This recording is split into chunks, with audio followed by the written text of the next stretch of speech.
तो आज एक बार फिर हमारे स्टूडियो में तशरीफ लाए हैं नौजवान सोशल वर्कर, उभरते social worker of Mazgaon Mumbai, Imran Khan. तो आज इन्होंने एक बहुत ही अच्छा टॉपिक लाए जो हमारी सोशल लाइफ में हो रहा है, जो बच्चियों और लड़कियों के साथ नाइंसाफी हो रही है, उसके मुताबिक ये कुछ कहना चाहते हैं। तो हम इन डिटेल्स में इमरान खान से इस टॉपिक के बारे में जानने की कोशिश करेंगे। मिस्टर इमरान खान, आप व्यूअर्स को बताइए कि क्या आपने ये सोशल टॉपिक लाया, सोशल लाइफ में जो हो रहा है बच्चियों के साथ और लड़कियों के साथ हमारे समाज में, हमारे हिंदुस्तान में, थोड़ा कुछ लाइट डालिए।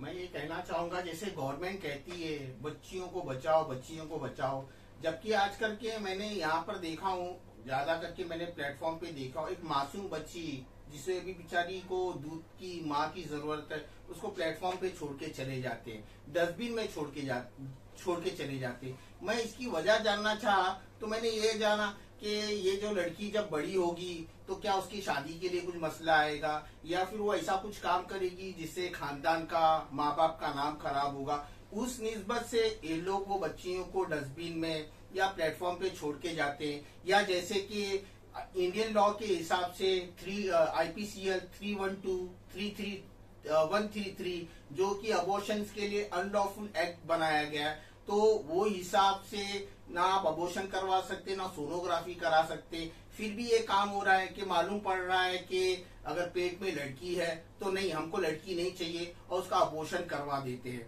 तो आज की तारीख में मैंने जो इस शादी को देखा कि पेरेंट्स को, माँ बाप को लड़कियों की शादी कराने के लिए इतने मसले मसाइल आ रहे हैं कि पूछो नहीं। तो ये समझ में आ रहा है कि दहेज की वजह से हो रहा है ये, कि जो शादी को जो सादगी बोली गई है और उस शादी को इन लोग ने ऐसा कर दिया जैसे एक सौदा हो गया है करके। लड़की से डिमांड किया जाएगा कि भाई हमको बाइक चाहिए, कार चाहिए, और सरासर अगर देखने को जाएंगे ना, इंडियन पैनल कोड के एक्ट के अंदर 498 लगता है, तो वो सिर्फ कोई एक पर्टिकुलर कास्ट, रिलीजन या कोई धर्म जात के लिए नहीं, वो हर किसी के लिए है। क्योंकि वो जो IPCL है, वो एक्ट जो अप्लाई किया वो ऑल ओवर इंडिया में किया गया, सिर्फ महाराष्ट्रियन हो, मुस्लिम हो, भैया हो, गुजराती हो, उसके लिए नहीं है, ऑल ओवर इसके लिए। तो ये जो लोगों की सोच है ना कि नहीं ये भैया ही मांगता है, मुस्लिम मांगता है, महाराष्ट्र मांगता है, हर कोई मांगता है, ये इंसानी फितरत है करके। तो मैं ये कहना चाहूंगा कि जो लड़कियां होती है, जो पढ़ी लिखी नहीं है, जो गरीब हैं, जो यतीम है, तो क्या ये दहेज के लिए आप उनका कोई हाथ नहीं पकड़ेगा। और ये जो है कि अगर आप देखेंगे इसको कि हर किसी को ये है कि वो शादी करता है, लड़की को लेके जाता है। तो मैंने अक्सर इस चीज को भी देखा हूं कि इन्होंने ऐसा कर दिया है कि अगर लड़की को रोटी बनाने नहीं आ रहा है तो उसको डाइवोर्स दे देते हैं, या लड़की आ गई घर में, कुछ छोटा मोटा प्रॉब्लम हो गया तो उसको अपशुकुन बोलेंगे, और उसके पैर हमारे घर में गिरने की वजह से ऐसा हो रहा है, वैसा हो रहा है। मैंने तो यहाँ तक का देखा हूँ कि इंसान या जो आदमी होता है, जो भले पढ़ा लिखा ना हो या हाईली क्वालिफाइड हो या हाईली एजुकेटेड हो, अगर वो लड़की से वो उसकी बीवी से अगर सिर्फ लड़की पैदा होती है तो वो भी उसको जुल्म समझता है कि बस उसको लड़की हो रही है। तो मैं ये कहना चाहता हूँ, क्या लड़की होना कोई जुल्म है क्या? ये बात तो गौर करने वाली कि अगर इंसान शादी करता है तो अपनी जनरेशन को बढ़ाने के लिए करता है, और वही जरिया है लड़की। जो फीमेल है वही बच्चों को जन्म देती है, और अगर आपको अपनी नस्ल को बढ़ाना है तो बच्चियों को हिफाजत करो, और जो बच्चियां अगर पैदा हो रही तो उन्हें हाथों हाथ लो, और यही वाहिद जरिया है कुदरत ने बनाई है अपनी नस्ल को बढ़ाने के लिए। मिस्टर खान, जैसा कि IPC है, अगर किसी लड़की, प्रेग्नेंट लड़की या औरत उसकी विश के अगेंस्ट में एबॉर्शन कराते हैं तो अंडर सेक्शन 312, 313 IPC, जिसके तहत 10 साल की सजा हो सकती है या लाइफ इम्प्रिजनमेंट हो सकती है और फाइन भी हो सकता है। तो इतना सख्त कानून है, और हर धर्म में, हर मजहब में एबॉर्शन को एक कत्ल के नीयत से देखा गया है। तो आप इस बारे में क्या कहना चाहेंगे? मैं तो ये कहूंगा कि जो आज के जनरेशन है, जिनको मालूम है कि अगर उसके कोख में लड़की पैदा हुई है तो वो अपने आप वो ये बहाना बनाती है कि अरे अभी तो मैं बच्चे को संभाल नहीं पाऊंगी तो मुझे बच्चा नहीं चाहिए, या फिर ये हो जाता है कि मैं इतने बच्चों को हैंडल नहीं कर पाऊंगी। तो ये बोल करके ये ढाल बना करके ये अबॉर्शंस करवाते हैं, जिनको ये मालूम रहता है कि माँ उनके कोख में लड़की है करके। और मैं ये भी कहूंगा कि ये अनलॉफुल है, जो कि सिर्फ इंडिया में नहीं और भी बहुत सी कंट्रीज में, मुस्लिम कंट्रीज में भी इसको बैन किया गया है। मैं एक आदमी को जानता हूँ जो पढ़ा लिखा था, उसकी वाइफ पढ़ी लिखी थी और उनकी शादी हुई। जब वाइफ प्रेग्नेंट हुई, पहले बच्चे के लिए प्रेग्नेंट हुई, तो ये कुछ ज्यादा ही पढ़े लिखे थे, बहुत ज्यादा ओपन माइंड थे। तो उन्होंने सोचे कि नहीं अभी हमें बच्चा नहीं चाहिए, अभी हम बच्चा नहीं चाहते, बच्चा हम बाद में लेंगे, यानी कि बच्चे की फैक्ट्री हमारी है। ये कुदरत के हाथ में। लेकिन ये दो पढ़े लिखे कुछ ज्यादा ही स्मार्ट बन रहे थे, ओपन माइंड थे, ब्रॉड माइंड थे। तो बोले नहीं बच्चा अभी नहीं चाहिए, बच्चा हमें बाद में चाहिए।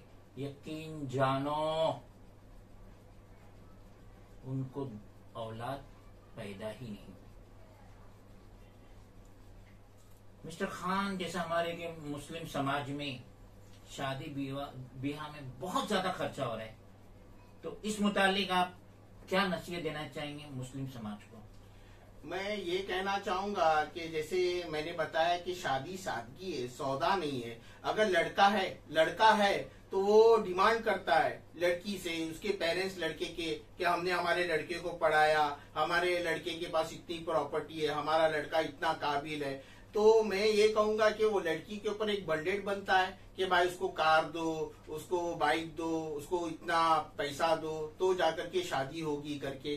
तो मैं ये कहना चाहूंगा कि अगर आपकी लड़की है और आपको जब उसको शादी करके लड़के को देना है करके, तो फिर वहां पर तो इंसान बड़ा ये हो जाता है, अक्लमंद हो जाता है। वो तो बोलेगा कुरान देख के देखो, हदीस देख के देखो, बाइबल देखो, भगवत गीता देखो, ये देखो संविधान भी देखो करके।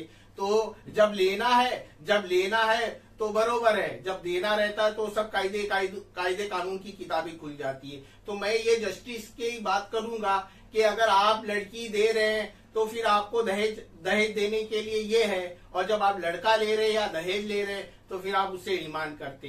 तो ये तो सरासर इनजस्टिस है। मैं व्यूअर से ये कहना चाहूंगा कि घर में बच्चियों का होना बहुत बड़ी बात है, क्योंकि मैं भी 2 बच्चियों का बाप हूँ और मैंने ये देखा हूँ कि अगर घर में बच्ची नहीं है तो वो घर वीराना है। तो मिस्टर खान, इस बारे में आप क्या कहना चाहेंगे? मैं बड़ी दुख और अफसोस से ये कहना चाहूंगा कि हम इंसान है करके, और अगर इस तरफ हम जानवरों की तरफ देखेंगे कि एक बंदरनी होती है, जब उसको जब बच्चा होता है तो वो ऐसा होता है कि उसके सीने से उसको लपक के रखती है, उतनी मोहब्बत करती है। और उसकी तो वो हकीकत है कि वो मरने के बाद में भी अपने बच्चे को छोड़ती नहीं जब तक उसके जिस्म से बदबू नहीं आती है। दूसरी तरफ आप अगर गाय के बच्चे को देखेंगे तो गाय का बच्चा तो ऐसा है कि वो सब सिमिलर दिखते, एक जैसे ही दिखते, लेकिन उसको कुदरत ने वो पावर दिया है कि वो उसके बच्चे की खुशबू से पहचान जाती कि ये मेरा बच्चा है करके। आपने अगर ऑस्ट्रेलियन एनिमल्स को देखा होगा, जिसको कंगारू बोलते हैं, वो अपने बच्चे को जंगल में जब चरने छोड़ देता है और उसको दिखता है कि कोई जंगली खतरनाक जानवर उसके बच्चे पे अटैक करेगा, तो उसके लैब में लेकर के उसको दौड़ करके सेव कर लेता है करके। इवन आप मुर्गियों के बच्चे को देखेंगे कि चील है, कौवा है, जब उसको ये करने आता तो उसको अपने परों में रख करके प्रोटेक्ट कर लेती। तो हम तो इंसान है, हमको भी बड़ी मोहब्बत होती है, हर किसी को अपनी औलाद से बड़ी मोहब्बत होती है। तो मैं यही कहना चाहूंगा कि अगर वो बेटी क्यों ना हो, माँ क्यों ना हो, बहन क्यों ना हो, बीवी क्यों ना हो, वो हर किसी के लिए ना कुछ होती है। मैं तो ये बोलूंगा कि बाप अपनी बेटी को एक शहजादी या एक राजकुमारी या एक प्रिंसेस होती है, क्योंकि ये भी एक कुदरत की तरफ से बहुत बड़ा नियामत दी गई है।